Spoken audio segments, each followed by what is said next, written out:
And that's whenever, the shit just hit the fan. And welcome to the Swine Brothers Show, episode 154 for the 8th of July, 2018. You can contact us at Cosmicgodsdie at gmail.com, Facebook is Swine Brothers, and Twitter's SwineBro666.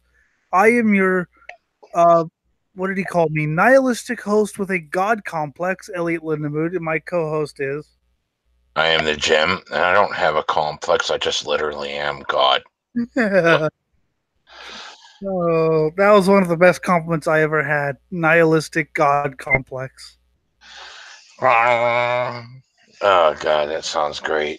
Yes, we haven't been here for about a month because the manifesto was grueling and We 16. had, and I had to purge it from my brain, preferably without use of a shotgun shell, which was so tempting. I still haven't purged from my brain. Yes. First, we have to start off with some sad news about Brett Hoffmann from Malevolent Creation. Um, he died on Saturday of stage 4 prostate cancer, unfortunately. He played on 8 of the band's 12 albums. Well, he sang. And he's, by all around, a very nice guy and one of those death metal legends. Of course, his death is completely overshadowed by some other guy. Yeah, who we don't care about. Anyway, Yes. on the topic of music. The hot new archaic music format is 3.5-inch floppy disks. Now, I remember I was sort of at the tail end of 3-inch floppy, although they were covered at the time, so I never actually saw them flop. But why? 5.25-inch floppy disks actually flop, and you can barely fit like 3 songs on here. Yeah. Unless you want to get the shittiest quality possible. Yeah, so it sounds like it's coming through an old transistor radio. No, it's worse than that. Yeah, I think I'm listening to Slayer's Rain in Blood, but I might just be listening to Static. I'm not sure. A few years ago, small indies labels started making their new releases available on cassette tape. In the age of digital downloads and streaming services, the chance to buy a physical playable object from a band was an attractive offer. Not really that many years. I mean, demos have always been on cassette tape. I mean, I sort of have mixed feelings about cassettes. I mean, they're cool, but they're damn harder to make than like CDRs or whatever. Mm-hmm. And CDRs are able to contain a bit more data without the damn thing getting chewed up and eaten. Yeah, because cassette tapes you can get more, but it's really really thin tape, and it's easier to make. And I mean, I've always wanted to make things the cheapest as possible. Not like cheap, but the least expensive because money's usually tight. So Plus, it was cheaper than vinyl, which is also a bitch format, but I could get the nostalgia of both of these. I have a cassette player and vinyl player, mainly just because some things are only available on cassette and vinyl. Although I'll admit that I convert them to MP3s. But now, as reported by the Rolling Stone, there's a new archaic music format in town, the 3.5-inch floppy disks. Now this is hipster. Mm-hmm. That are preloaded with the only music suited for such a low-tech vehicle of nostalgia, vaporwave. Well, that explains it all. Well, yeah. I mean, I know you sort of like 8-bit, but I don't know shit about vaporwave or whatever. Like purposely bad or something. It's not purposely bad. It's hard to really explain other than most of it's complete shit. Paul explained it to me like trying to make like video game music or something, but not in the way that people would make. Like 8-bit's actually kind of cool. Mm-hmm. Like So 16-bit, 32-bit. Then you start getting into the era where, it was almost pure, like real music, just MIDI format. Oh yeah. Vaporwave is like taking MIDI format and turning it into shit. Which I mean, MIDI can work if it's done well, but yeah, the little vaporwave I've heard has not been done well. So fantastic. Floppies are cheaper than cassettes, and they don't have to be tediously dubbed. They look appealing. They're available in lots of colors and have cool designs that people like. Great. Well, that was the thing to get people to buy, a vinyl and buy different versions of it. Labels do, colored vinyl and splatter vinyl and all that. So it's now we're gonna have you have to buy this on green floppy and pink floppy. I've never liked the colored vinyl thing because I've always thought it was a just a cash grab. It pretty much is. Mm. I have a picture disc. I already have the record though. Says Matthew E. Some of the Vaporwave label Power Lunch. Know nothing about them, don't care. Of course, these thin plastic discs can only hold about 11 and a half minutes of highly compressed music. Yeah. 11 and a half minutes. I mean, if it was a grindcore thing, you could hold a whole album on there, but I don't think Vaporwave's a grindcore. No, it's not that cool. You'd have to, like, buy 12 Vaporwave discs. It'll take about an hour to play them. But that doesn't seem to bother dedicated Vaporwave fanatics. Yeah, we call them hipsters. Yeah. Oh, look at me. I'm using outdated technology. How do you even? Yeah.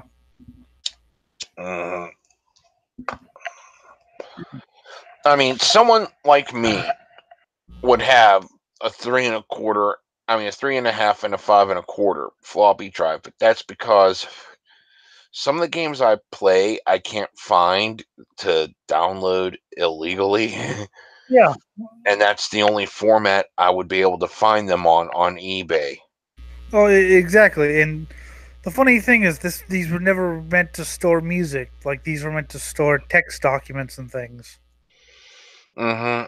I And mean, the games that they're stored on, like, oh god, it used to take like 3 discs to fucking install Doom.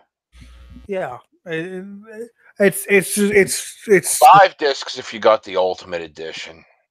yeah. And for that same amount of data now, you can jam that all on a fucking CD and be able to fit Doom 2, the ultimate version of that, and another game. Well, yeah. I mean, and maybe if it's a huge game, it might be fit on 2 CDs. Oh, God. Fucking, you could get Final Fantasy 7 3 discs, Final Fantasy 8 multiple discs, but like that could all be compressed down to a fucking single CD these days. Which, in my And I opinion, could get it all for fucking download now, which takes yeah. about like 2 minutes. Or my my big Top Gear torrent's about 360 gigabytes, and it would take about 10 hours, but still 10 hours, and then you don't have to worry about it uninstalling. It's Yeah. it's not even like it's the best. I mean, people can argue about cassette tapes being a good format for music or vinyl records. This isn't even a good format for music. That's the hilarious part. Well, you see, tape quality, when it's fresh, can actually be better than the compression on CD. The problem is it deteriorates quickly. Yep. That's why you rip it as soon as you can onto MP3. When it's a virgin tape, you just pop it in, you rip it, and then you can listen to the tape. Or if you're on the go, listen to MP3. Uh, You have a great you still have a great tape copy on MP3, even while you plug the tape in, and that sounds like. you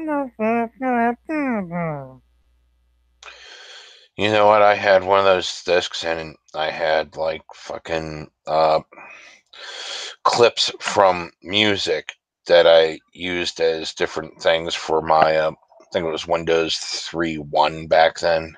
Yeah.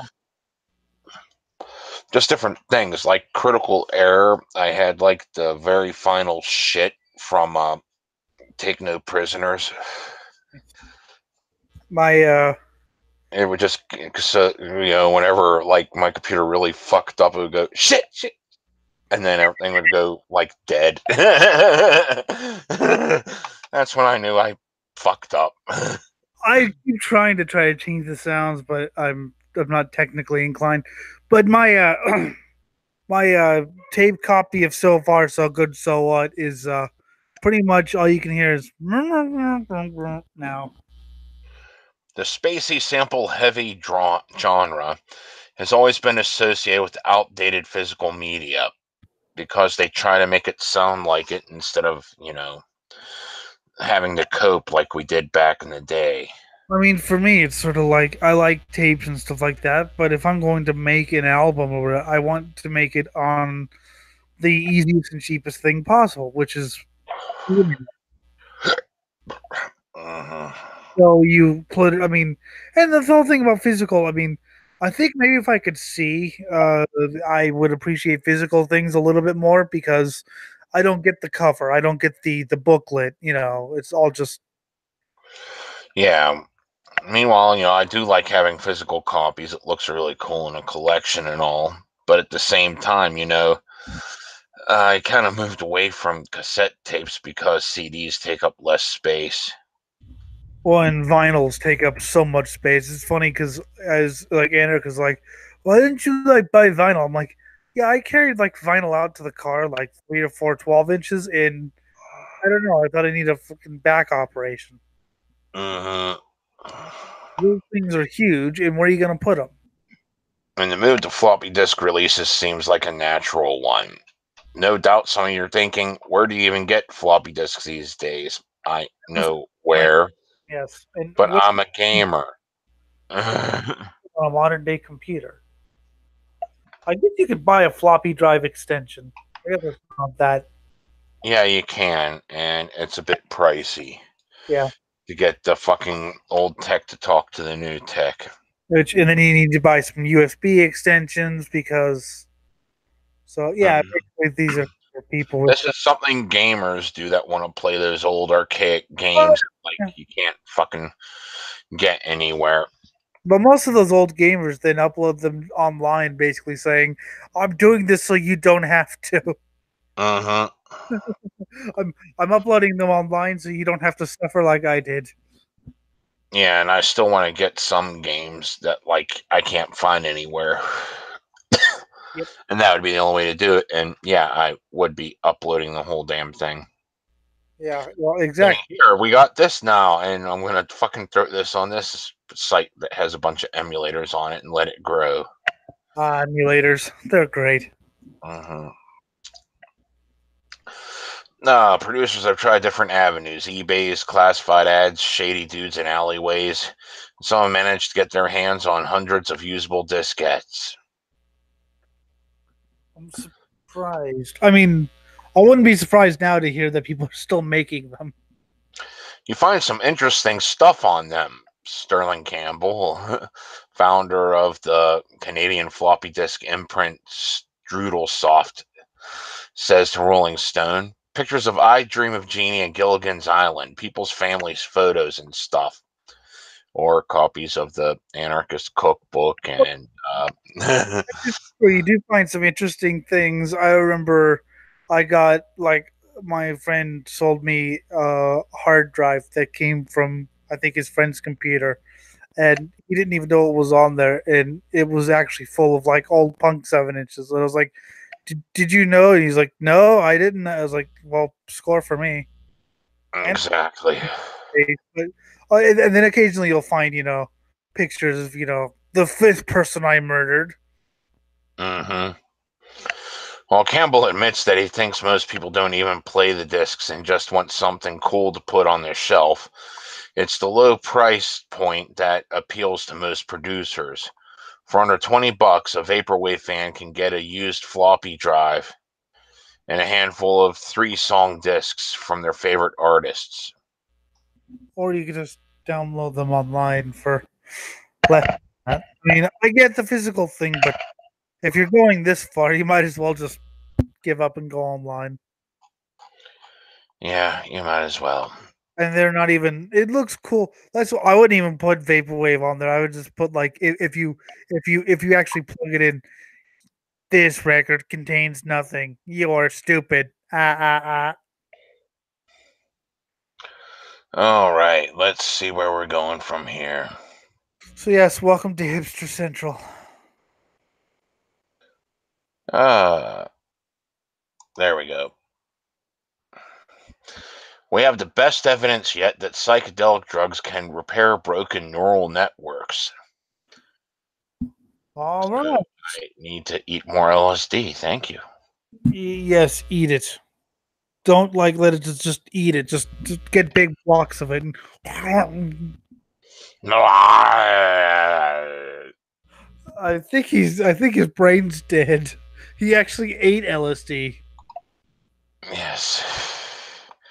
Could psychedelic drugs one day play a part in the treatment of mental health conditions? The idea is getting less and less far-fetched after scientists successfully used drugs, including MDA and LSD, to repair neurons in animal tests and cultured cells. That Crazy. might explain why I'm still alive. I ate so much LSD I hit the next plane. You're crazy. Here's some acid. Well, I'm completely normal now. Yeah. But the goat's a pope. Don't worry, that's just the acid tripping. In small microdoses tested on rats, flies, and zebrafish, the substances sparked new growth in neurites, the bridges between neurons that enable internal communications. In microdoses, the zebrafish thought he was a zebra and tried to gallop. Unfortunately, it wasn't. He was a fish, so he died. Just flapping on the ground. I can't breathe. I'm drowning in air. I'm not a zebra. With previous research suggesting that neurites in the prefrontal cortex can react and shrivel when conditions like depression take hold, being able to reverse the process could open up a crucial new avenue for finding effective treatments. Maybe that's how I would get my brain power back and I'd be a super genius again. I just eat acid. Yeah, but I wouldn't work with you because it's had microdose. Fuck that shit, man. I'm seeing the future. I am seeing next Tuesday from last Thursday. Yes, and you took so much acid that you became a super genius, and then you became so smart that you became stupid again. Yay. And then I just got to keep going. Doot, doot, doot, doot, doot, doot, doot, doot. The last night of his life lasted 12 years. These are some of the most powerful compounds known to affect brain function. Yeah, says senior researcher David E. Olson from the University of California, Davis. It's very obvious to me that we should understand how they work. It's very obvious to me that, whoa, there's a fly outside my window. I want to ride on the fly. I like that picture. The new study was partly prompted by the increasingly encouraging research that shows ketamine as a way to counteract depression. Special K.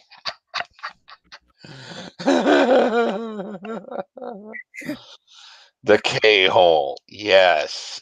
Yes. I'm happy when I'm high, and when I'm not happy, or when I'm not high, I'm not happy. So take 300 hits of acid. The drug has been shown to ease suicidal thoughts in hours because you're in a K hole and the entire universe stops existing except for what you're looking at. And you can't even really retain any information from whatever the hell you're looking at, but you know you're looking at it and something is happening with it. And it turns out that it was a cat licking its balls. But that's only after you sober up you realize that. Before that, you just know that you are seeing it and you don't know what it is, but it makes complete sense. Yes. And the scientists behind the latest research were keen to see if other hallucinogens might have similar effects on the brain. Ketamine. They worked through a series of tests in both cultured cells and living animals, covering a variety of mind-altering drugs in differing doses in rats. Okay, rat, we're gonna 300 hits of acid. And all of a sudden, the rat, in perfectly clear English, I can see the future. Yes. Doses in rats, fruit flies, and zebrafish. While the results varied across tests, across the study as a whole, the psychedelics were shown to increase number of dendrites or branches between the cells, as well as increasing the density of dendritic spines and synapses. And then the rat, No, I wasn't talking complete bullshit and then, whenever I said that, like, it made me better. and then the rat gets up on all two legs and shouts, I am God. Yes, because I used to gauge how good acid was by how many times I knew I was God on it. Not think, but knew. Like a great new rat-based religion here. Uh-huh. These structures all play important roles in the brain's communication channels. Even better, in some cases, the rewiring of the brain lasted longer than the effects of the drugs would normally be expected to. Oh, God.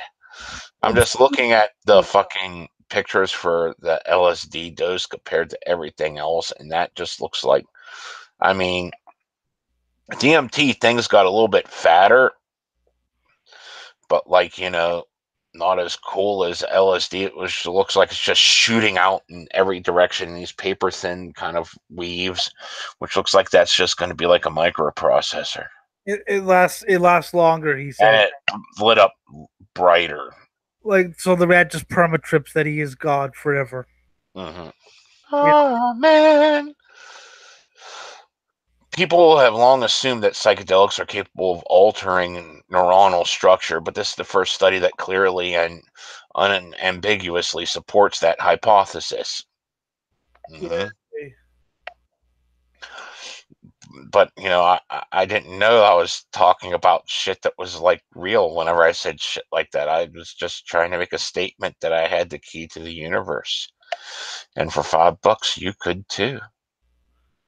Yay, $5. I have 100, so I can have many keys to the universes. What is really exciting is that psychedelics seem to mirror the effects produced by ketamine. No human cells were included in the tests, but the fact that neurons from multiple species were put under the microscope, and that the team was able to explain the genetic pathway of the mechanism both suggest this might work on human brains as well. That's what I needed after being homeless, to eat a shit ton of acid and sit there listening to death metal with Yeah, friends, and smoke then a lot of pot, and figure out where the hell I went right with life. and realize that the answer to life's problems is chihuahuas on angel dust. Yes, thousands of chihuahuas on angel dust just roaming the street. God.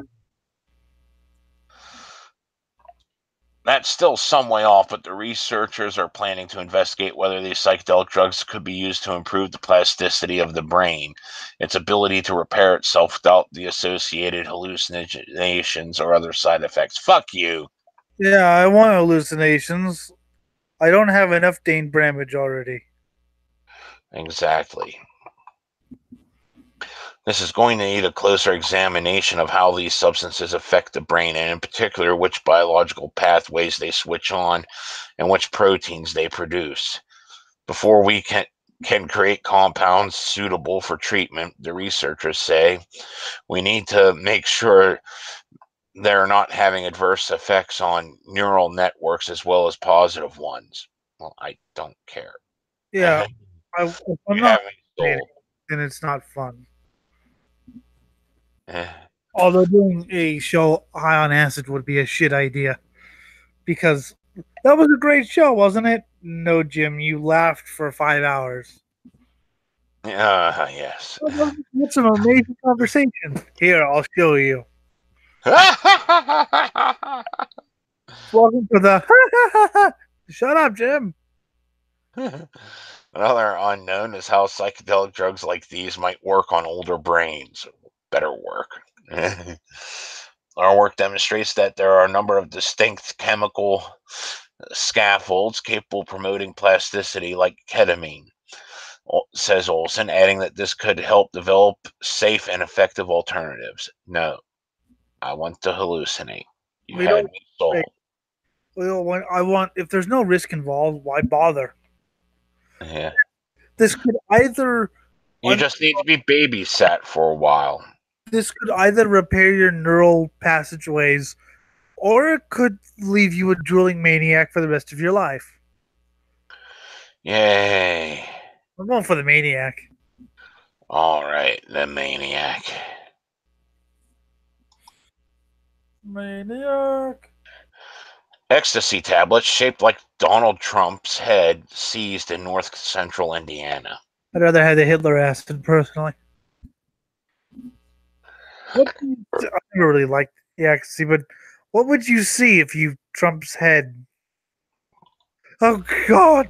There's just this horrible haired thing looking at me. Du-du-du-du-du-du-du. I'm a bad kid, man. Cocaine, heroin, LSD, marijuana, mushrooms, and prescription medications were just a few of the narcotics seized by law enforcement during a 6-day operation in north central Indiana. Take all those at once and see what happens. Some of the drugs stick out because of their shape, color, and what they say. Oh yeah, I mean, I know a guy who used to who only made acid with the pictures of the Starship Enterprise on them. To boldly go where no man has gone before. Yep. Ecstasy tablets that bear a striking resemblance to President Trump, and on the other side say "Great Again." Eh. 9 agencies conducted patrols along US 31 in Miami and Fulton counties from June 19th through 21st and June 26th through 28th.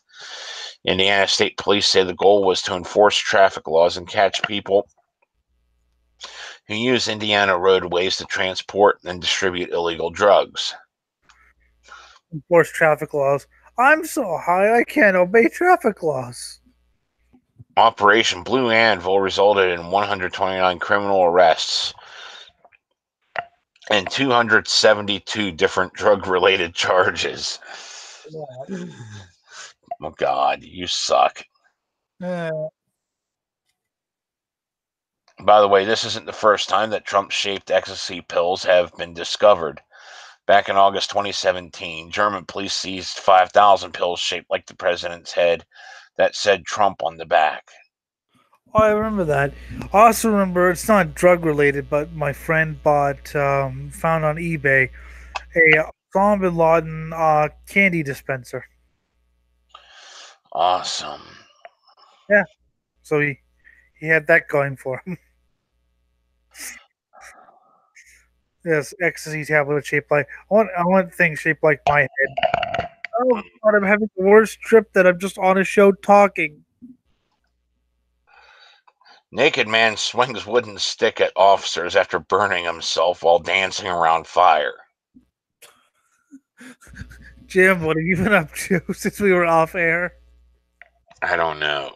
I don't remember this. It had to be a lot of drugs. Well, no drugs at all, which is the scary part. The Adventures of Florida Man. Florida man.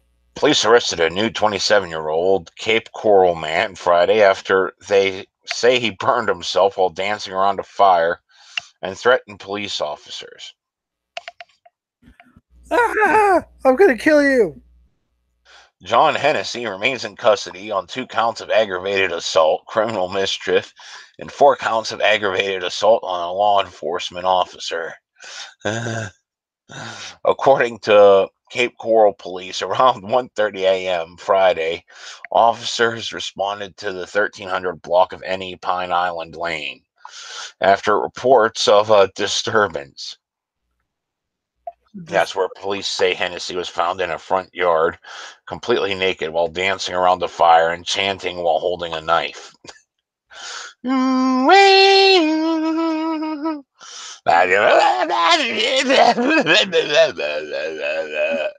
whoever can get like video footage of this wins a free night with me. I don't know what we'll do with that free night, but you know, At one point, he was actually standing in the fire. standing in the fire, son. He was burning everything, and I didn't realize he was naked until the cops got here. Heather Hennessy said. Officers say Hennessy then dropped the knife but picked up a large wooden stick and began swinging it at the officers. I rebuke thee! I rebuke thee! That needs to be a thing in D&D where someone's just swinging a wooden stick at like overmatched people. I rebuke thee. You just freak out the giant cybernetic lord with 16d20 damage laser cannon arms. And then someone just picks up a stick and goes against it. Bing! Bing! Rebuke thee. I rebuke. And then somebody stops and goes, "How did that even get into this world?" Extra dimensional travel. Yeah, that's the best answer ever. Hennessy was tased and placed in handcuffs while continuing to chant in an unknown language.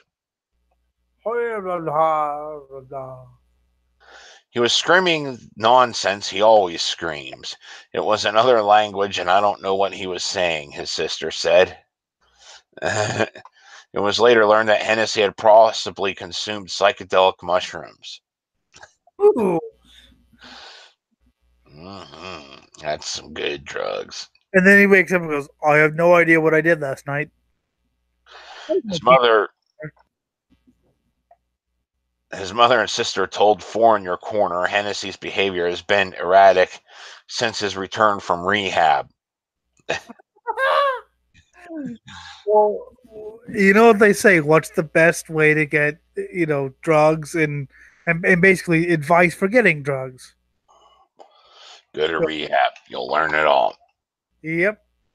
That's Timmy on the corner of 5th and Main.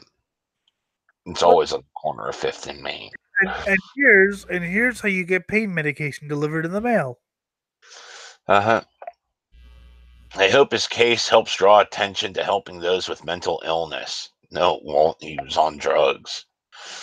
Well, it's funny how people know little about marijuana. People like if there's some sort of drug, even like marijuana, the drugs made him do it. It's like I don't, the drugs made him insane. It's like no, he was just on drugs. Interesting things when you're on drugs, but it doesn't mean you're insane. Just means you're on drugs, son. It's the drugs. Although this guy might be insane, I don't know. He might be.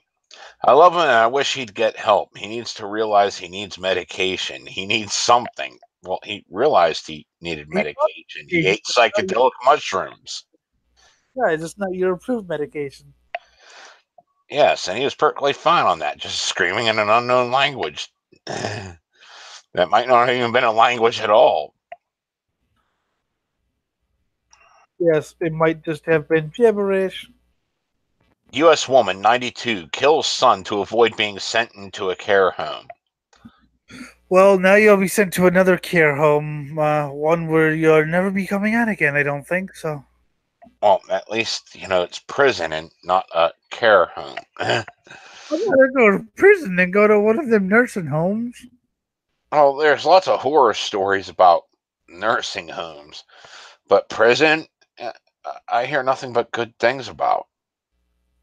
Well, it's sort of you get the best health care in prison. You get the best mental health care in prison. You get education in prison. And all you have to do is put up with a few rapes.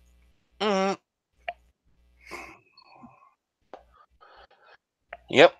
A 92-year-old U.S. woman shot and killed her son, 72, in order to avoid being sent to a care home, police say. Anime Blessing, who is charged with murder, contemplated her son's intentions to put her into care for days, according to court documents. Let's see. Should I say no, or should I just pop a cap in his ass? Let's see. You took my life, so I'm taking yours, she reportedly said as she was escorted out of the Arizona home she shared with her son and his girlfriend. Who is 72? I don't know if girlfriend's the right word to describe that, but whatever. Mrs. Blessing told police that she had intended to kill herself, too. The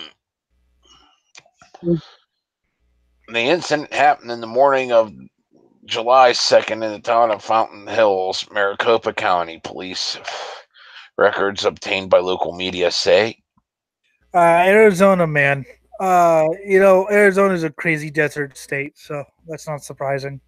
Arizona woman, I guess.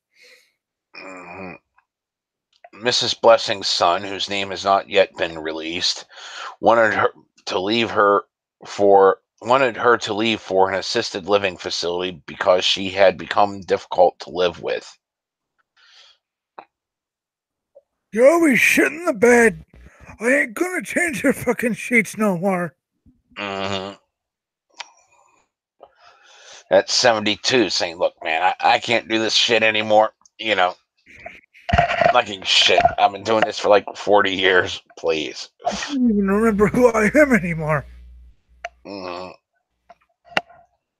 The mother concealed 2 firearms in her robe pockets before confronting her son in his bedroom. During the ensuing argument, she pulled out one revolver purchased in the 1970s and fired at her son. Jesus Christ, Mom. Police found the son dead with 2 bullet wounds to his neck and jaw. She was aiming for the head. Yeah. Headshot. Dead like a raider in Fallout New Vegas from Jesus Fuck. Mrs. Blessing then pointed the gun at her son's 57-year-old girlfriend, who had managed to wrestle it away and throw it into a corner of the room. Well, yeah. She pulled out a second pistol, which she told police her late husband had given her to her in the 1970s. They got a double pack it.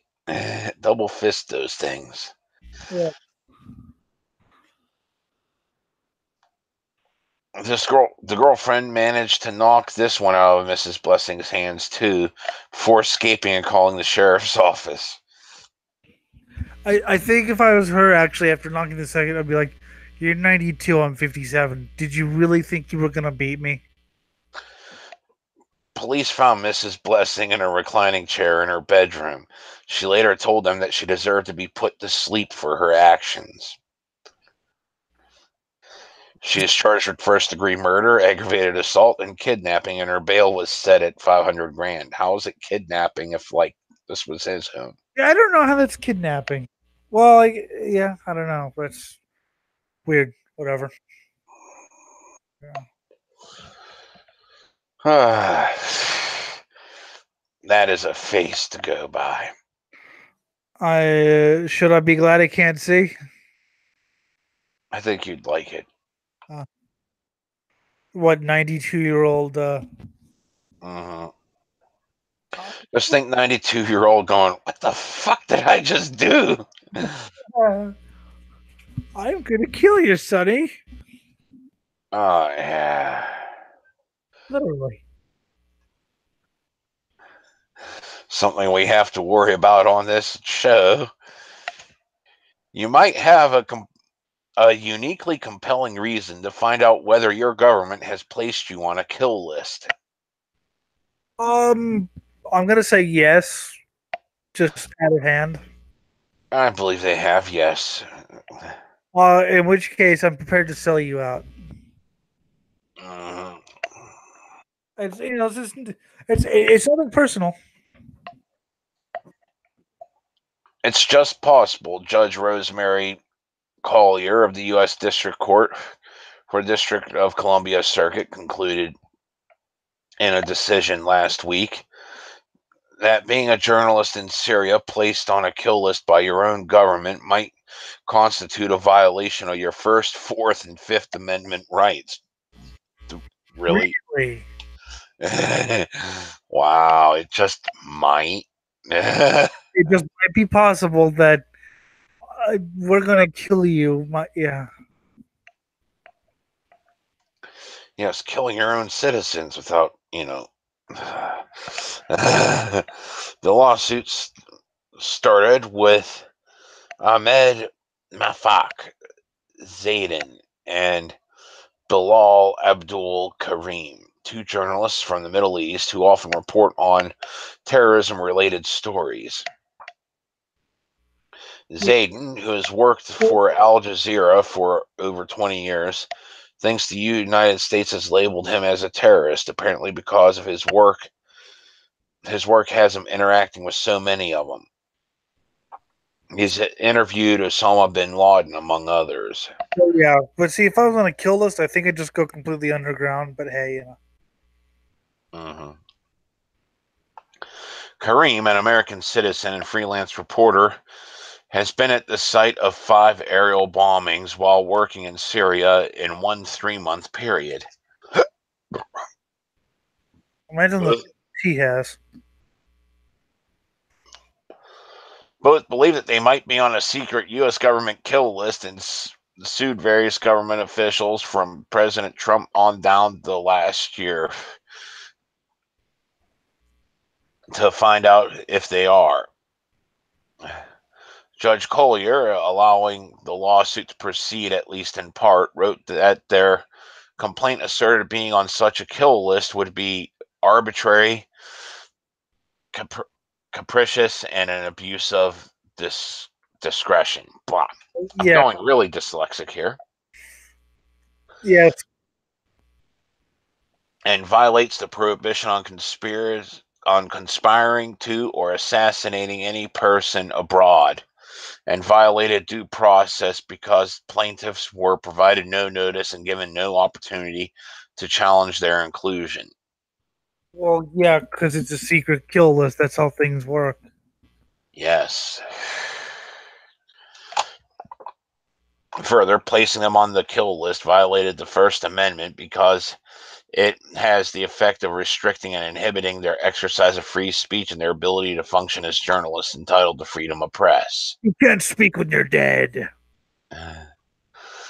Karim, the citizen, asserts on his behalf that being on the kill list violated the Fourth and Fifth Amendments because it constituted an illegal seizure and seeks to deprive him of life without due process of law. Oh, yeah.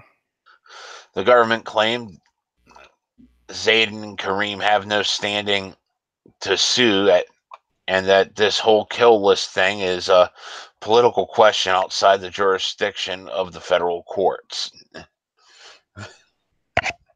Yeah, just as the people Obama killed. Mm-hmm. Judge Collier disagreed, at least as applied to U.S. citizen Karim.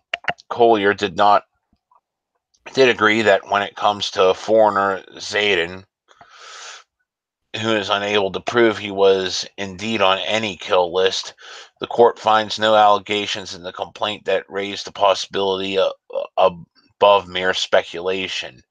Accordingly, the court finds Mr. Zayden has failed to allege a plausible injury in fact and therefore has no standing to sue. I think I might be on a kill list, but I'm not sure, but I think I am. But the legal situation for Karim is different, the judge insisted. She noted that 2 of the attacks at or near Karim involved his place of work. One involved his own vehicle. One involved a work vehicle in which he had been traveling immediately before, and one hit a location from which he had just walked away. Wow. So, someone wants him dead. Yes, killing journalists is a very free and just thing to do. Yes. The government insisted Well, Syria's a real violent place these days, and lucky for him, he hasn't been killed being surrounded by so much war. That's true, too. It could go either way here. Yeah, I mean, there could also Place be your someone bet. else who wants him dead. Mhm. Lots of people could want you dead. You never know. Oh, I know. War is the perfect place to do it. Well, yeah, which is see, I was wondering why you bought me those tickets to Syria, Jim. Uh,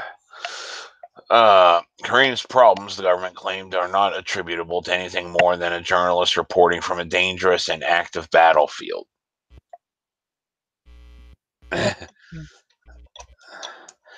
Yes, expect journalists to live just because they report news. How many of them have been decapitated on tape? Yay, decapitation on tape. We need to get into that market. One of the things we can't really do with that the whole religion thing. It'll be more for fun. While it's plausible that Mr. Kareem is not being targeted by the United States, Collier wrote, it is also plausible that Mr. Kareem's multiple near-miss incidents were caused by defendant's decision to include him on the kill list and were therefore caused by defendant's actions. Yay, kill list. I want to see this kill list Mhm. and put your name at the top, just so like you'll do swine blood. All of a sudden, they're blowing up my house again. Yep. Collier was unimpressed by the government's argument that this is all military business and thus not subject to judicial second guessing. The war aspect is irrelevant, the judge maintained, since the injury Kareem alleges is the fact that he was placed on a kill list back in D.C. Yay, kill list. Mm-hmm. Mr. Kareem complains of an alleged decision to authorize a lethal strike against him and not a decision in the field to attempt to carry out that authorization. I mean, that's but it could also just be very unlucky. He wants the opportunity to persuade his government that he is not a terrorist or a threat so that the alleged authorization to kill is rescinded. All right, don't kill him. Oh shit, too late. Collier used that distinction to differentiate her decision from some precedents regarding drone attacks that were seen as more specifically about a judge's second guessing of military decisions in the field. That's not what Kareem is trying to do here, Collier concluded. It remains a truism that judges are not good judges of military decisions during war. The immediate complaint asks for no such judicial feat. Rather, it alleges that placement on the kill list occurs only after the nomination by a defense agency principal and agreement by other such principals prior to notice with prior notice to the president. The persons alleged to have exercised this authority are alleged to have followed a known procedure that occurred in Washington or its environs. Can I nominate people? Now, if he's been on this kill list for years, that would like predate the current presidency. And if it took presidential authority to say okay, that would mean it would be the previous president that did it. Or it might have even been Bush or so. I mean, we don't know how long he's allegedly been on it, or Yeah, it could have been Bush. It could have been Clinton. We don't know. I don't know. If he's been a journalist for 20 years, there you go. And there's a few presidents that could have said okay, and then the current president wouldn't know because it didn't come up to him. Probably not Clinton. Probably a little too late for him. Maybe. I don't Bush. Although, fucking given how we have this kill list. Oh, what list? Just sign it here. All right. know.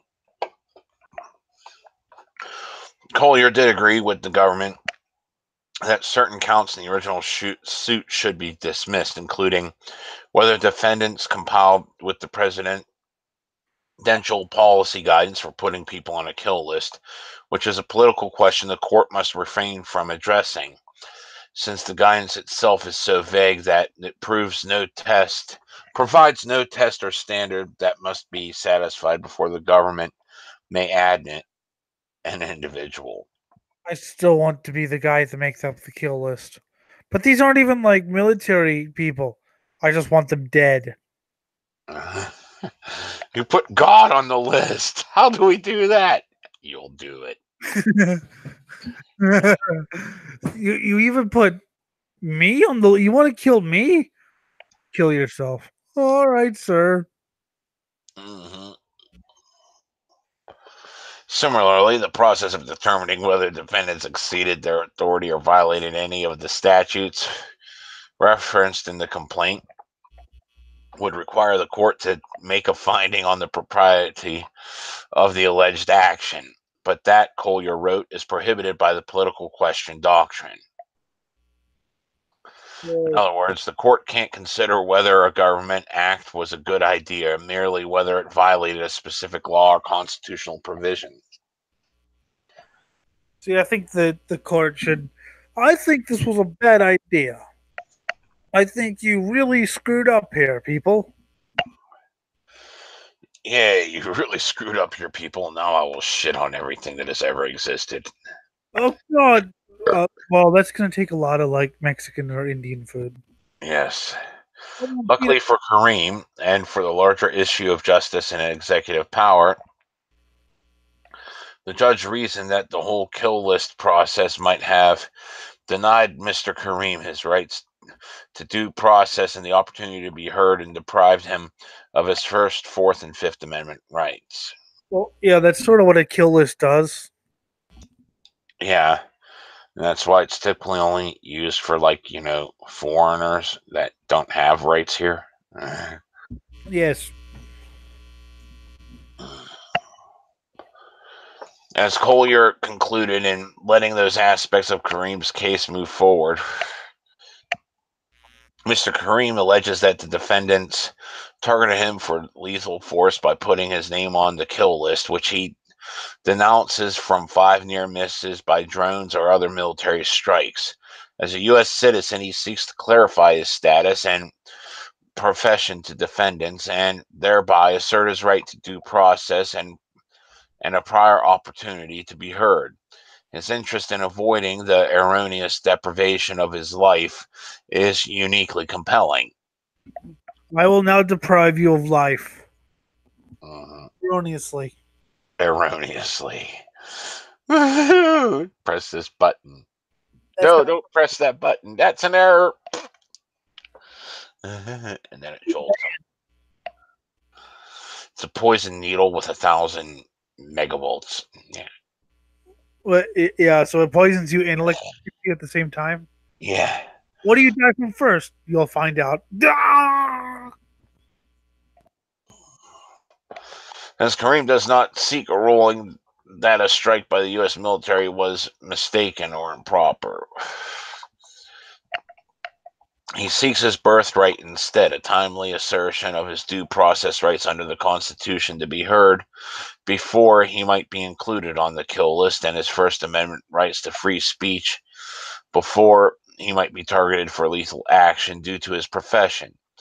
The D.C. Circuit and the Supreme Court have previously held that a citizen must have a meaningful opportunity to challenge the factual basis for his designation as an enemy combatant. I'm an enemy combatant.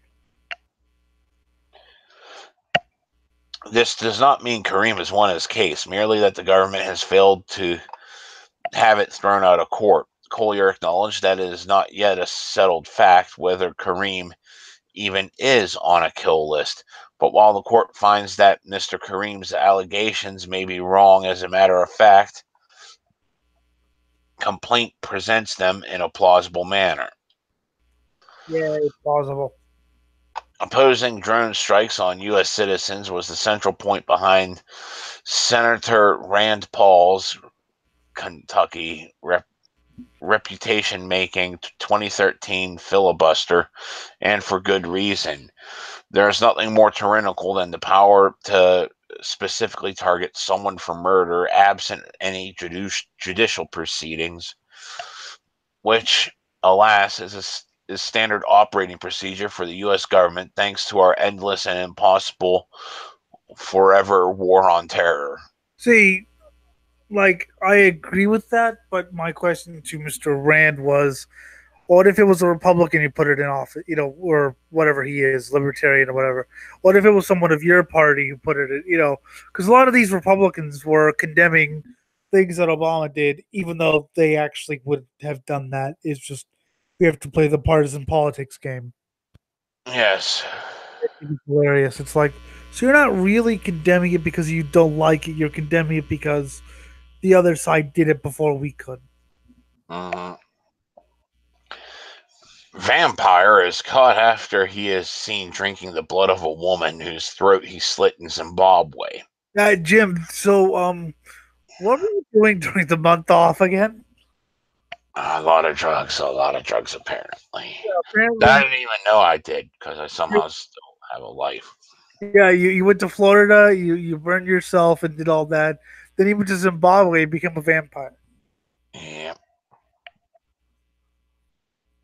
A vampire killer who brutally slit an elderly woman's throat so he could suck blood from her wound has been arrested in Zimbabwe after being found with a blood-filled pot.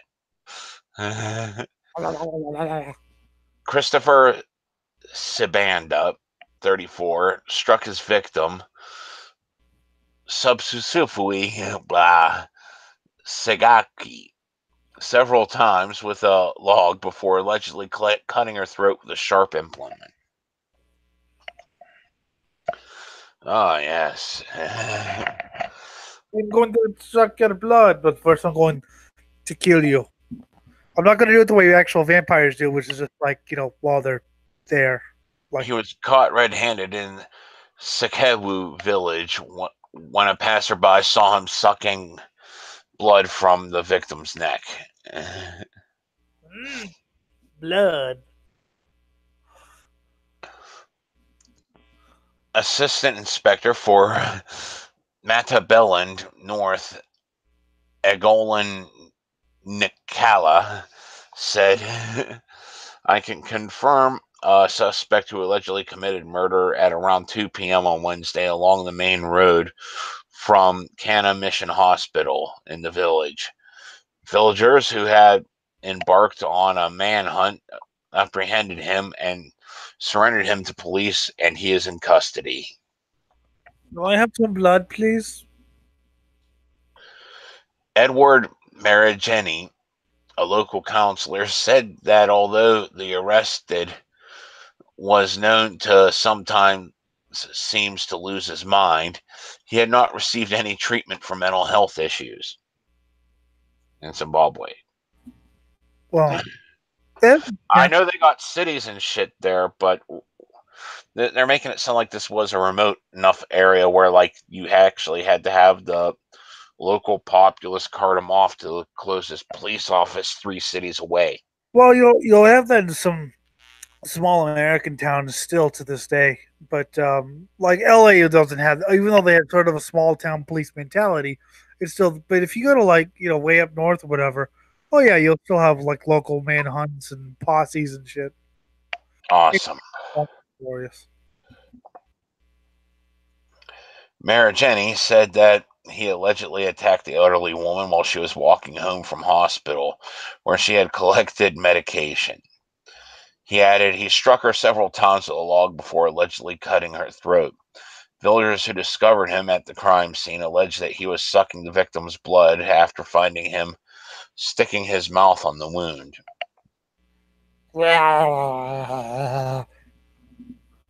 That's the sound he made. Villagers told the Chronicle that a passerby saw him sucking blood from the woman's neck and that he had also drained some of the fluid into a pot. When people tried to stop him, he ran from the scene. I'm running away now. Yes, I'm running away now. I drank some blood. I don't need some blood.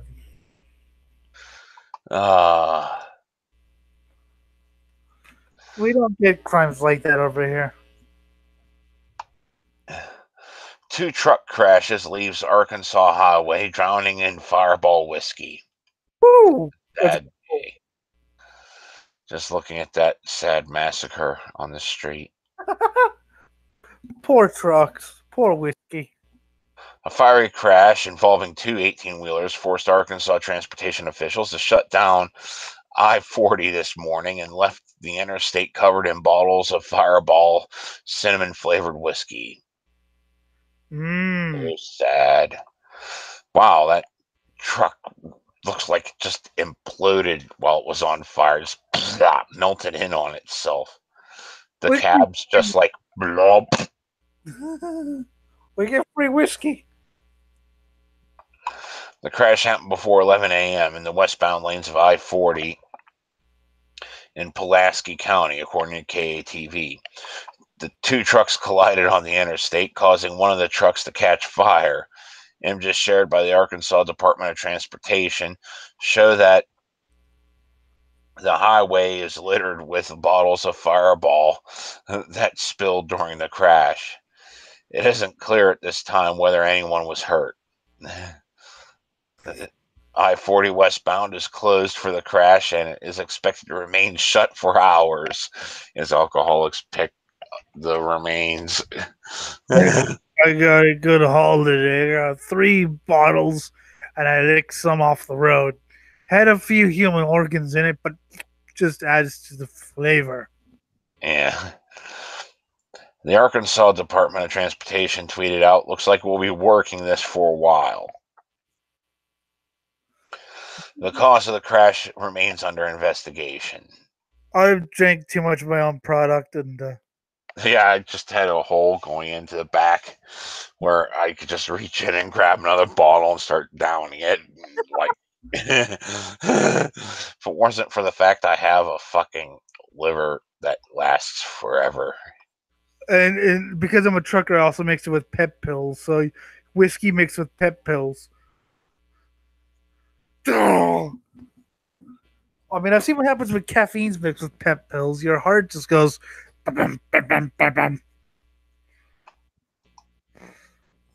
explodes out of your insides. Professor banned from restaurant for profanity-laced rant against white children. I hate white children. I hate children, so. Oh, white guy, yay.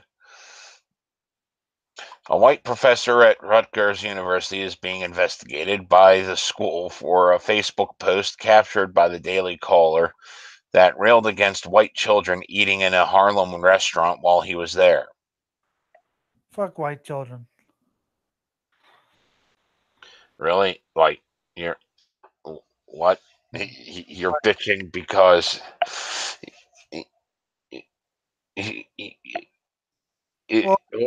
Why didn't you just remove yourself from there? You were eating there. You're white, and you're bitching about what kind of double standard is this? Well, yeah.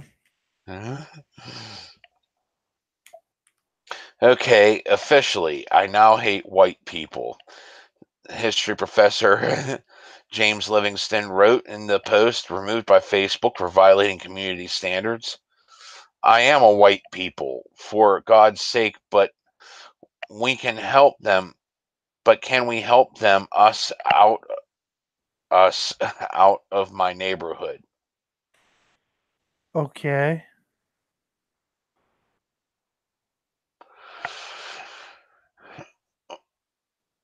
He's even realizing it's a double standard, but like he can't word it correctly. He just instinctually has to hate the fact there's white people eating in a black restaurant. I can't stand it. Wait a minute. I'm a white person. Why am I eating here? How? It's usually the loudest, like fucking, the sort of middle class white rich kids. They're usually the loudest and the ones who, run around with fucking like. Ugh. Livingston complained about going to Harlem Shake, a restaurant known for its burgers and shakes. Sounds tasty. Saying it was overrun with little Caucasian assholes who know their parents will approve of anything they do. Okay. Well, that I can agree with, and I get that a lot. But it's not just white kids; it's for also Any kids just running around like spoiled brats. rich kids of any sort of color or whatever. It's usually rich kids with like young parents. Yeah. I hereby resign from my race. Fuck these people. Yeah, I know it's about access to my dinner. Fuck you too. I resigned from everything, but whatever. The public university professor acknowledged to Fox News that he wrote the post and stands by it, but declined to comment further. I don't get the Facebook threat thing against me because, as far as I can tell, my page is intact, including my earnest, angry, and ridiculous resignation from the white race. As if I could. Calling Noel Ignativ. Who am I kidding? The Facebook algorithm conjoins the words race and hate and designates the origin, which would be me, as a problem. Okay, God knows I am. Well, I mean, it's why. I mean, who cares? He ranted drunkenly, and you know, it's sort of like, whatever. He's an idiot, but But not in this regard. I just don't want little Caucasians overrunning my life, as they did last night. I You love have to more. make the racial distinction. What Yes, was that? yes. Uh, Please God, remand them to the suburbs where they and their parents can colonize every restaurant, all while pretending to be all while pretending that the idiotic indulgence of their privilege signifies cosmopolitan, as in sophisticated European commitments. So basically, he's complaining about yuppies. Yeah, and he is a yuppie. Well, yeah. And he probably goes to that restaurant because he wants to get a real flavor for Harlem or whatever. Yeah. Oh, God. Can't you just eat your food if it's that bothering? Just sit there and think of all the evil things you'd like to do to them, but can't because jail time. But just think, and all of a sudden you have this like manic smile on your face, and everyone's wondering what the hell you're smiling about. Meanwhile, in your mind, you're ripping the skin off them. Yes. So, yeah, I wonder if these kids are also racist against white people, even though they're white. That'd be fucked because that's like the hippie trend these days. I was racist against white people, even though white before was cool. Well, not for political reasons. I just hate everyone. No, I'm just specious. Yeah, well, I am too, but I also like to be selective because it's fun to watch people go, what the? I like the way people squirm. University spokesperson Dory Devlin told Fox News in a statement that Livingston has been referred to Rutgers New Brunswick campus officials, where he teaches, and is being investigated for violating university policy that prohibits discrimination and harassment. So, uh, Oh God, let's see racism work both ways here. Come on, these fucking anti-racist laws. well, on one hand, yeah, but on the other hand, it is sort of your private Facebook. If Yeah, you make an but ass out of yourself, then yeah, but this is why polite society must burn. You can yeah. be judged on such idiotic things. Just think if you got fired every time you said something idiotic on like Facebook or this show, Hmm. you'd be down to ice cream van driver. Hmm. Which I want to see you do one of these days, ice cream van. Oh, you little bastards!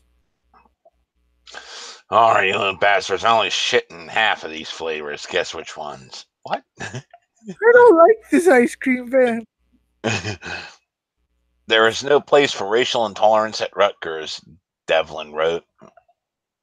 Meanwhile, the owners of the burger joint, Jelena Pasic and Dardra Coaxum, banned him from their establishment.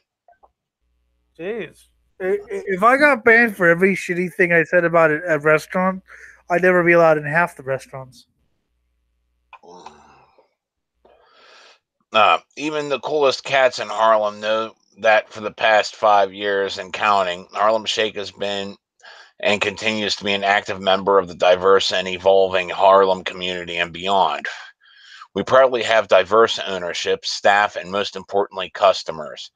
Every day, we serve men and women and children from across the globe, and mostly from our beloved Harlem community. Thank you, Harlem, for being our home, and we are proud to serve you all.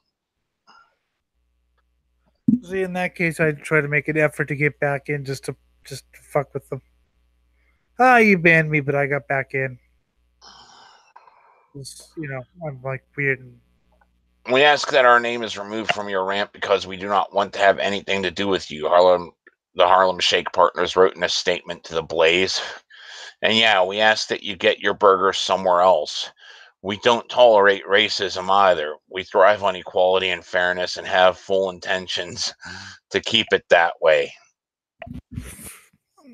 The only person I ever knew who was banned from a restaurant was Puke, but that was because you sort of expect to get banned when he punched the owner in the face. Oh, okay, yeah, that's usually something that will do it. But as Puke said, he deserved it, and they got into a fight, and he punched. But literally, we walked in, and Puke had a wig on for some odd fucking reason, and he got seated. So wear a wig. That'll help.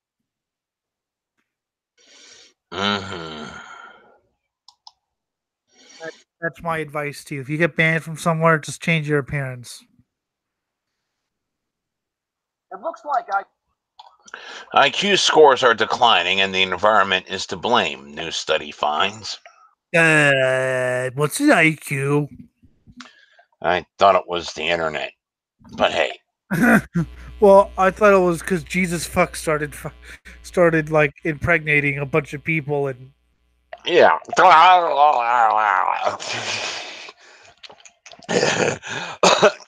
After he nuked his rival at point blank range. He went on a party and he went on a celebration and repopulated the human race. IQ scores have been steadily falling for the past few decades, and environmental factors are to blame, a new study says. Of course, part of the IQ thing is also, if it's anything like those standardized tests, I mean, I never cared about my standardized tests. I just put any answer down. And they're like, why did you get like a 10% on yours? You're actually very smart. I was like, because I don't take this seriously. The research suggests that genes aren't what's driving the decline in IQ scores. Norwegian researchers analyzed IQ scores of Norwegian men born between 1962 and 1991 and found that the scores increased by almost 3 percentage points for each decade for those born between 1962 and 1975. But then they saw a steady decline among those born after 1975. Okay, similar studies in Denmark, Britain, France, and Netherlands, Finland, and Estonia have demonstrated a similar downward trend in IQ scores. Says a senior research fellow at the Ragnar Frisch Center for Economic Research in Norway and co-author of the new study. The causes in IQ increases over time, and now the decline is due to environmental factors. Okay, do you understand? Let's see if he means, natural environment, or if he means, things we're exposed to. It's not that dumb people are having more kids than smart people, to put it crudely. It's something to do with the environment because we're seeing the same differences within families. Well, I mean, These environmental factors could include changes in the educational system and media environment, nutrition, reading less, and being online more. Yes, I agree with all those. which of course, I mean, I was not. I didn't know what the internet was. Well, I obviously knew it, but I mean, I never had the internet till I was like 11. Never had it full time till I was like 15. So I used to play outside, and I used to like imagine things and be in. Yeah, I need to get offline and do more shit in real life And, I like mean, I used to. But, like, everyone's online that I talk to, so, that's not the best option. well, I mean, I will once I move out, which should be in about 2020 or whatever. I will go out and do more things, but as of right now, there's just nothing to do. I mean, I go to races a lot. Obviously, you know that because Hmm. I'm here for a weekend.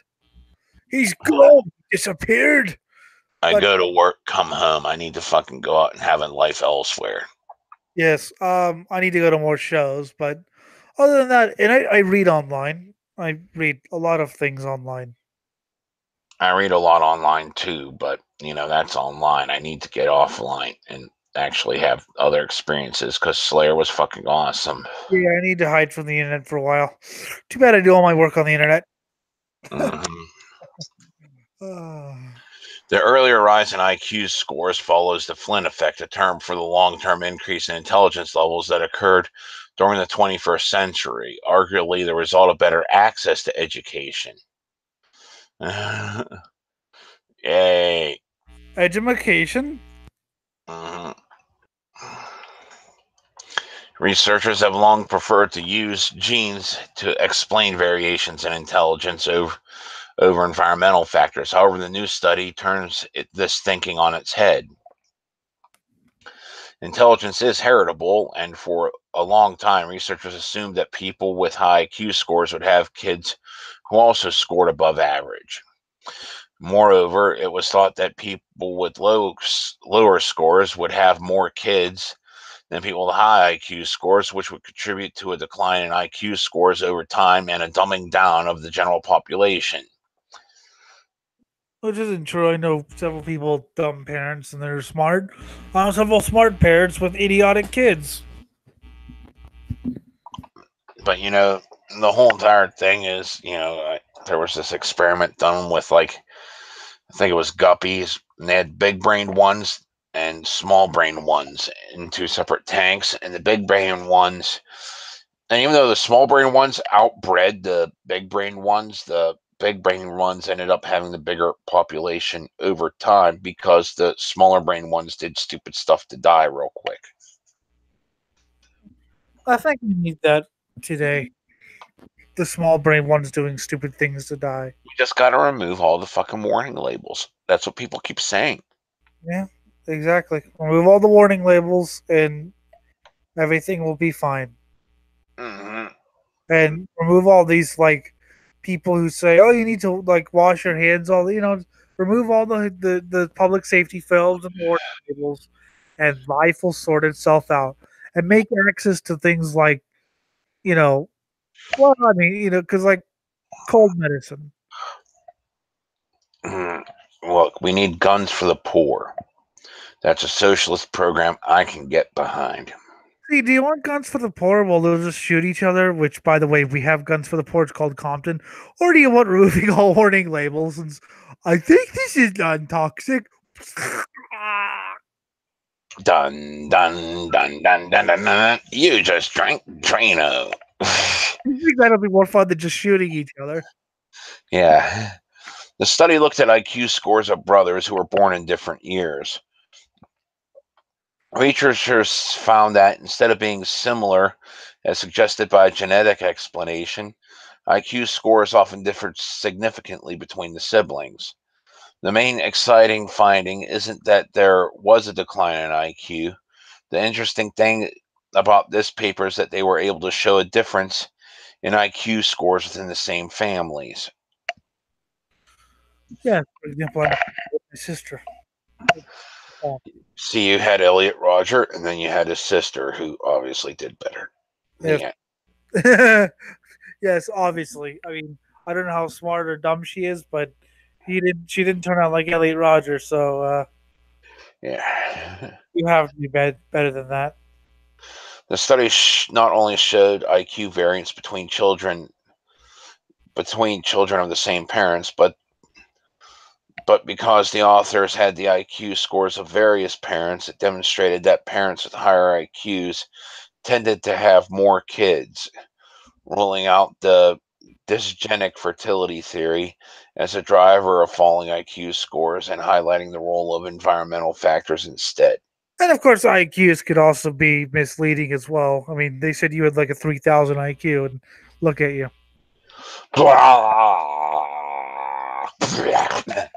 Yeah, that's a high IQ right there.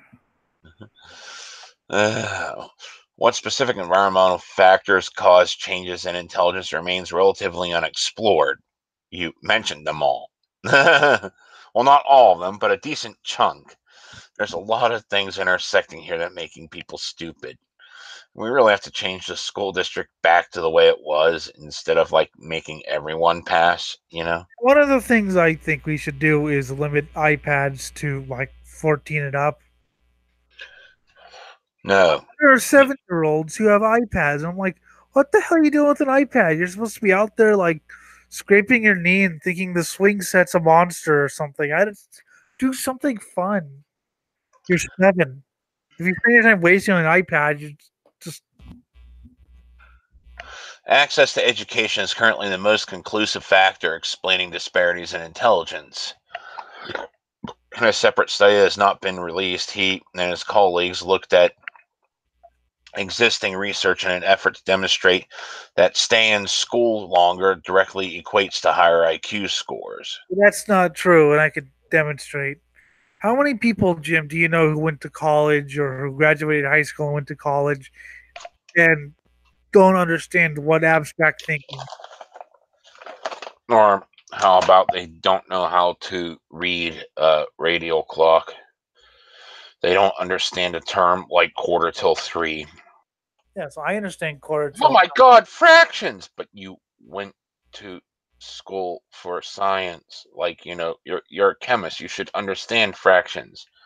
Ah. How many people have you known that like dropped out of middle school or whatever, and you're thinking, oh, they must be stupid. And then you talk to them, it's like, my brain just exploded with the ideas you've given me. Or how about the electrical engineers and fucking people capable of putting together circuit boards in their own fucking basement that can outpace even modern gaming computers Yep. that were fucking degenerate fucking dropouts that did a lot of drugs with me. I didn't graduate high school. That wasn't because of the drug thing. It was just because of random blind issues. But still, it's like if people, oh, you didn't, oh, you must be stupid. It's like, yes, I'm stupid. What's a quarter till 3? A quarter's 25 cents, right? You. I mean, I was literally said a quarter. It's 25 cents, so that'd be $2. And I'm like, moron. Yep. But more research is needed to better understand other environmental factors thought to be linked to intelligence. Like, knowledge metal. Robin Morris, professor of psychology at King's College in London, who was not involved in Ritchie's research, suggests that traditional measures of intelligence, such as the IQ test, might be outmoded in today's fast-paced world of constant technological change. Well, that is sort of true, and the IQ test can't tell you everything.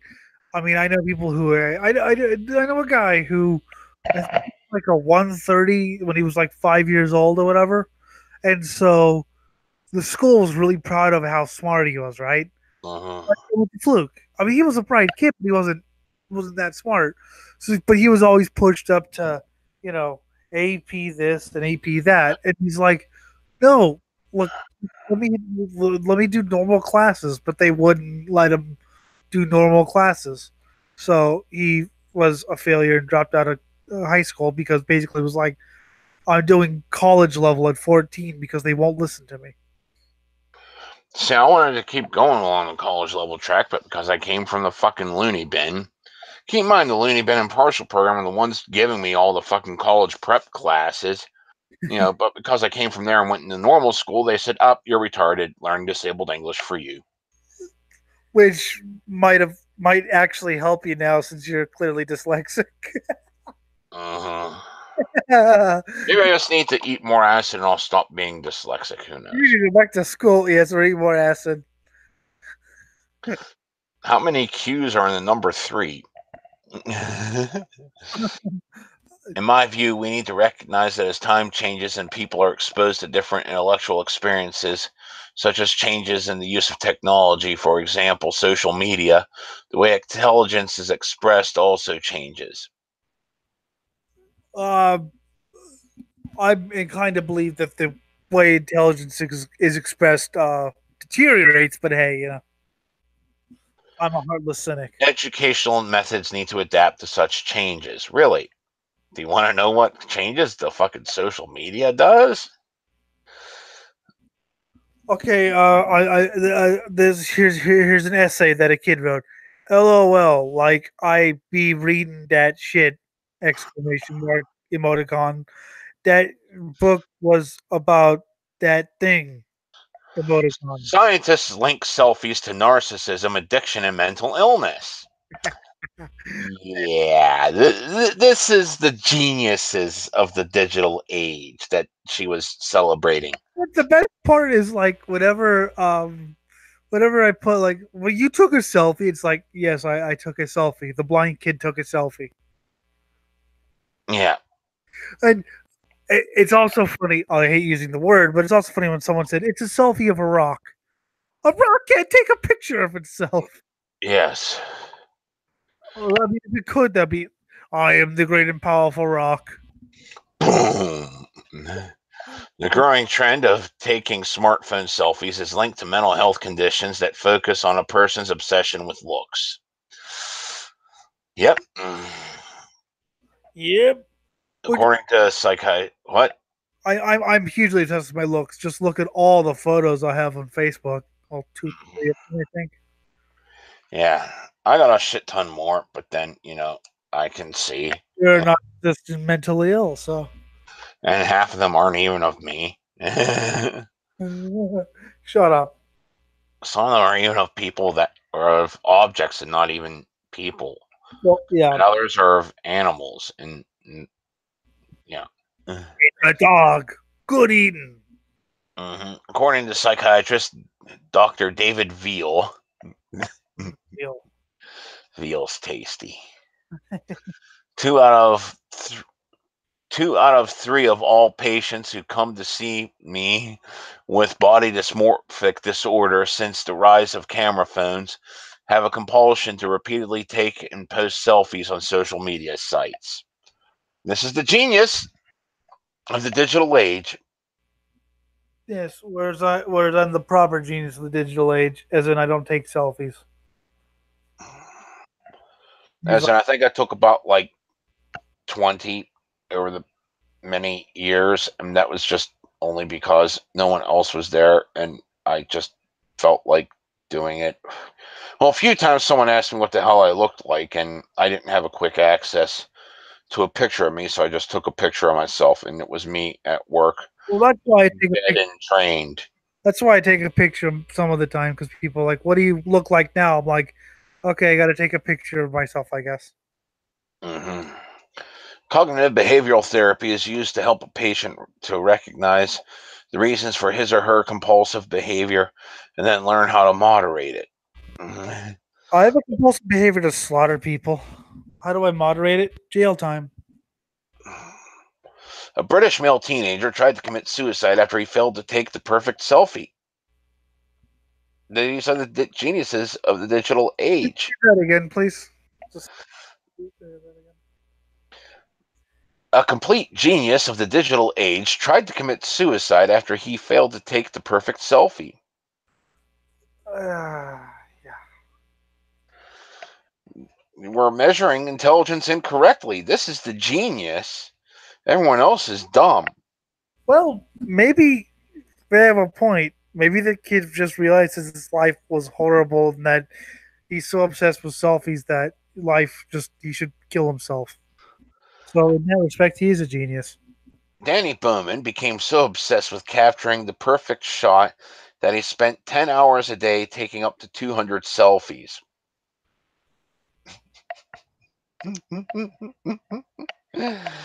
A true genius of the digital age. We're measuring IQ incorrectly. This is genius.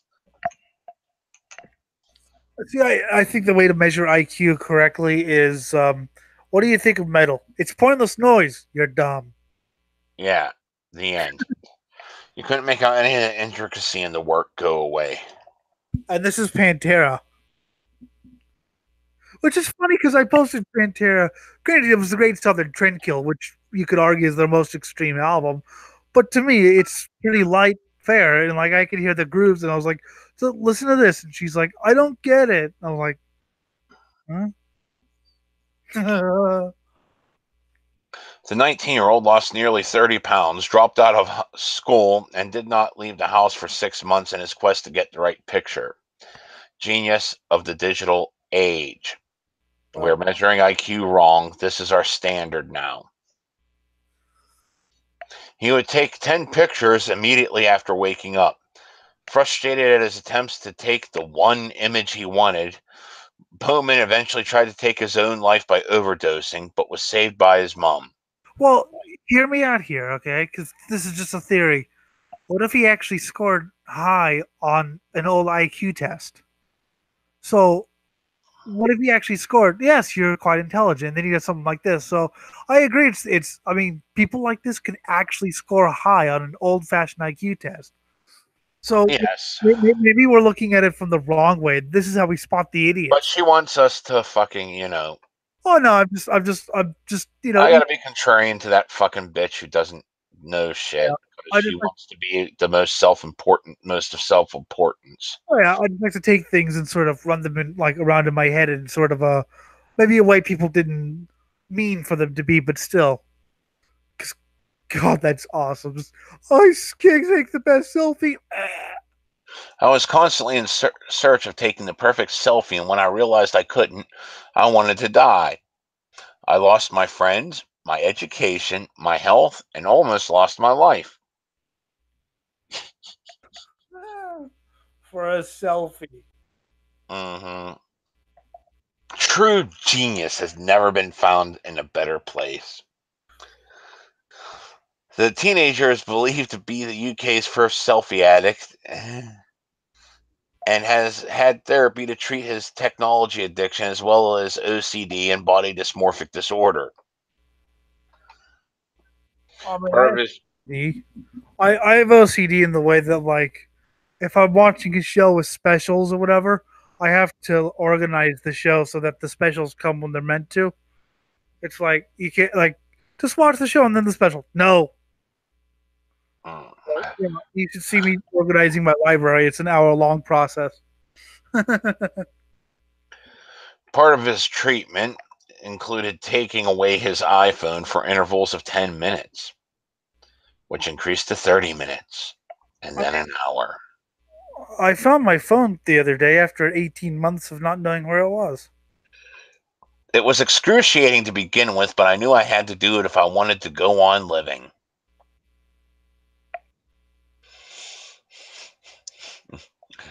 It was so painful.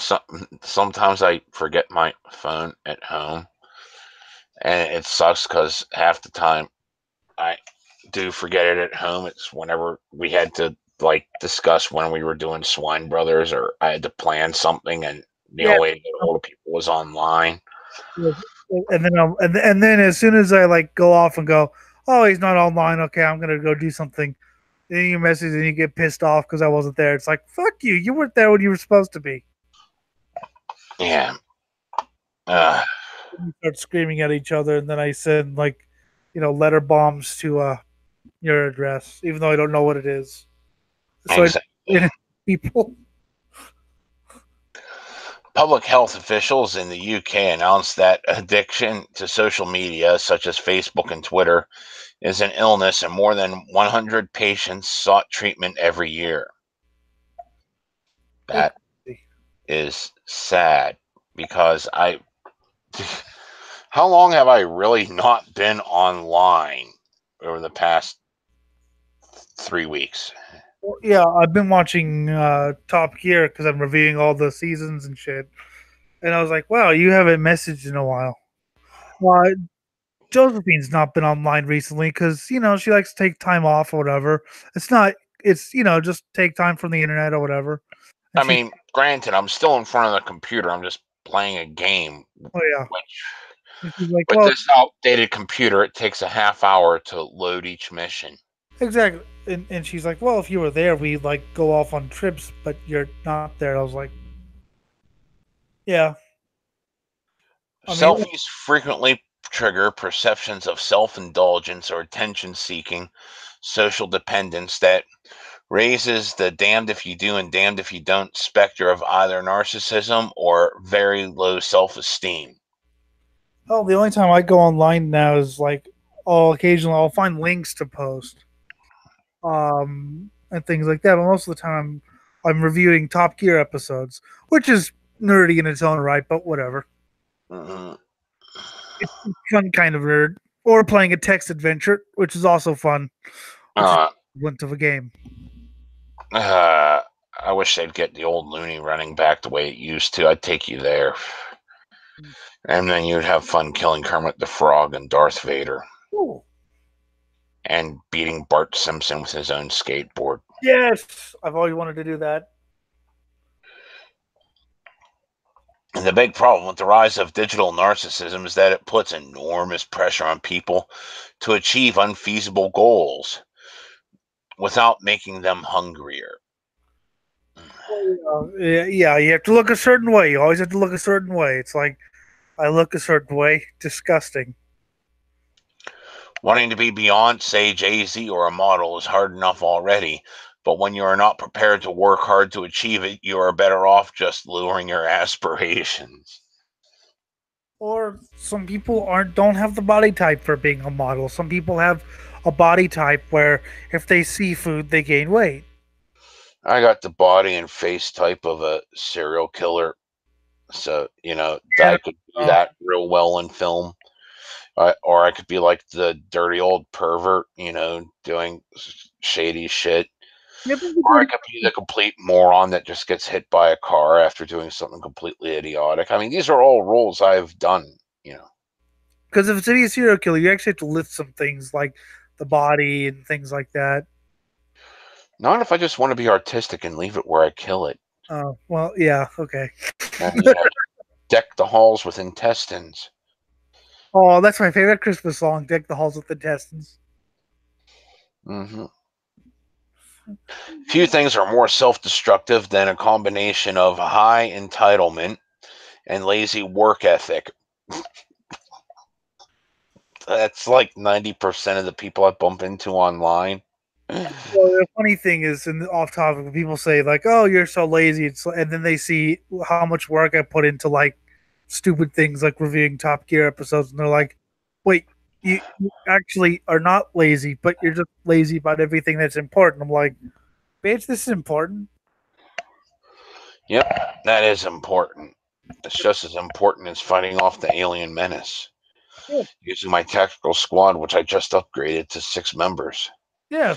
And I have a giant pet robot that I use as cover.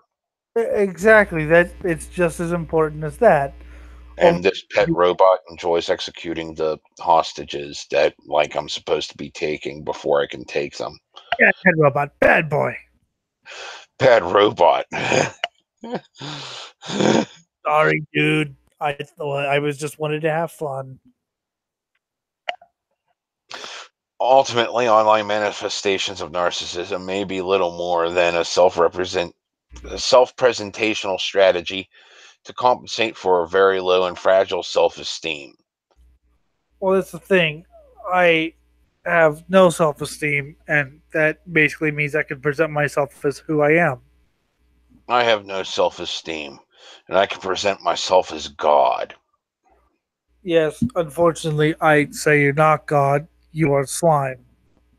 That's it, holy war. And you're not even the god of slime because that slime girl we created in fucking with Pathfinders. God of slime. Yeah, I totally. am the I know I am the chosen one. Of which prophecy I do not know. The prophecies to have a holy war with a random blind dude. There we go. Game on.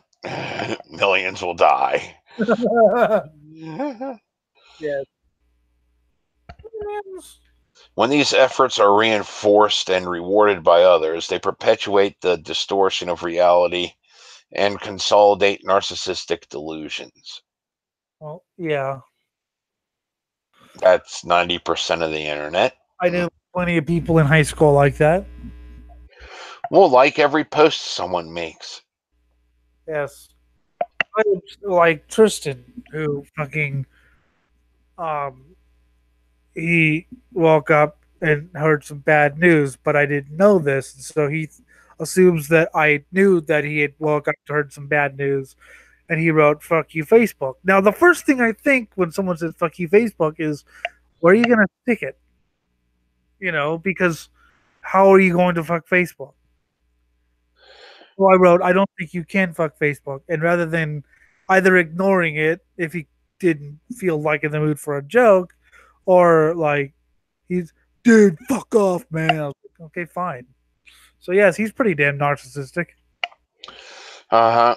That's why people just don't grasp nihilism and the joys of being nihilistic. Well, And the fact that it doesn't mean that you should run around hurting people, or it doesn't mean you should sit there and moan and cry to yourself all day. That really, with absolutely no reason to be an asshole and no reason to be a saint, you can literally do what you want. And if you feel like helping people, you can. that's the thing people don't understand about nihilism is that people are like, is that like, because every nihilist admit the world is so depressing. I'm like, because there's no meaning and it's so depressing. Like, the most wonderful feeling I had was, hey, there's no meaning to this. I'm Mhm. Yep, there is no meaning to it all, which is exactly why I just take what pleasure I can. And it just so happens sometimes I actually do feel like helping people. This is why I read these articles to some blind kid. Of course, sometimes I also get in my sadistic mood, which is also meaningless, and I tortured the blind kid by reading articles to him. or you play the Stanley Parable baby game. Yeah, until you win. We haven't. We need to do that one day. We are going to do that one day. I just have to make sure that. Yeah, God, I have to make sure I have like sedatives with me. But no, seriously, I mean, I mean, people for some reason like to ask for advice about things for me for some reason. I don't know why, but I mean, and I help them and I tell them shit and I listen to them and stuff, and I can also be a complete dick to people. The addiction to selfies has also alarmed health professionals in Thailand. To pay close attention to published photos, controlling who sees or who likes or comments them, hoping to reach the greatest number of people of likes is a symptom that selfies are causing problems. See, the only time I try to reach the greatest number of people is when I discover some band I really like and go, okay, you have to hear this. I'm going to post this in every fucking group I know because you have to hear this. To not hear this means you're not a fucking fan of this genre. So, see, that's me helping people. Someone in the gym, someone in the gym, someone with a pet on their shoulder, someone with the dog eating her face, uh, Doggy. someone trying to show off their tits in a car, some dude sitting in the passenger seat of the car, some dude going shirtless in the car looking completely stoned. What are you looking at here? The selfies different people take. Oh, People taking a blurry selfie, yay. Just woke up selfie. That hair's not just woke up hair. It's not knotted to shit, you fuck. my hair is always just woke up hair, except for occasionally there's I needed to get out of my face hair. The pretending to be asleep selfie. The add a kid selfie. I really like this one because she's trying to show off how hot she looks while having her kids stand in the corner looking away. Yeah, I've never tried to. Well, I tried to. I did the devil lock for a while, but I've never tried to style my hair. It always just is sort of a tangled mess of blondness. The hospital selfie. The more tubes you have hooked up in you, the better. Uh, The I'm on drugs selfie. That guy doesn't look like he's on drugs. The duck face selfie. The most pitiful thing there is.